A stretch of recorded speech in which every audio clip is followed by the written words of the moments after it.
In this video we will fix msvcp100.dll is missing from your computer in Windows 10, 8 or 7. So let's begin. So to fix the error of msvcp100.dll, what you have to do is just go in the description and there will be a link to this page, that is www.dll-files.com, and the heading says download msvcp100.dll. Once you are redirected on this page, just scroll down below and here just go and download first the 32-bit version and then the 64-bit version, and you have to take care that the versions of both the files 32-bit and 64-bit is the same. So just go and download both of these files. First the 32-bit file, that is msvcp100.dll 32-bit file, and here the download will start in few moments. So the download has completed. Now just go and download the 64-bit file. So here the download will also start in few moments. So the download has completed. First we have to check what kind of system we have, whether it's 64-bit or 32-bit. For that, just go to this PC, right click it, and here click on properties, and against the system type you can see what kind of system you have. Is it 64-bit or 32-bit? So I have 64-bit operating system, so just go and close that. Now just go to your download folder where we have just downloaded the msvcp100.dll files. Here just go and first extract the 32-bit file, extract it here. Now just go and extract the 64-bit file.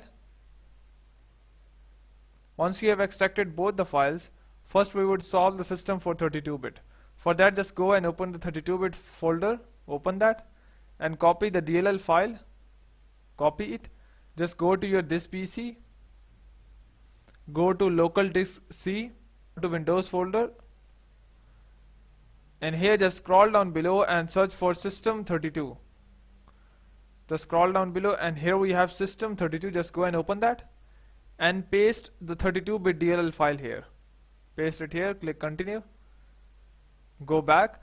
The problem for 32-bit operating system has been solved. Now we will solve the problem for 64-bit operating system. For that, just go and copy the 64-bit DLL file. Copy the 64-bit DLL file, copy it, and again go to your Windows folder that we have just opened. Now just go and again open the system32. Open the system32 and paste the 64-bit DLL file here. Paste it here and click continue. Go back. Now just go and copy the 32-bit DLL file. Copy it and again go to your Windows folder and here just scroll down below and search for syswow64. Here we have syswow64. Just go and open that and here paste the 32-bit DLL file we have just copied. Paste it here. Click continue. So now the problem for 64-bit has also been solved. If you still have any confusion where to copy and where to paste, just go back to your video and hope the problem will be solved. If you still have any confusion, just comment down below. I will try to answer that. But before you go, please subscribe, like and share. Thank you.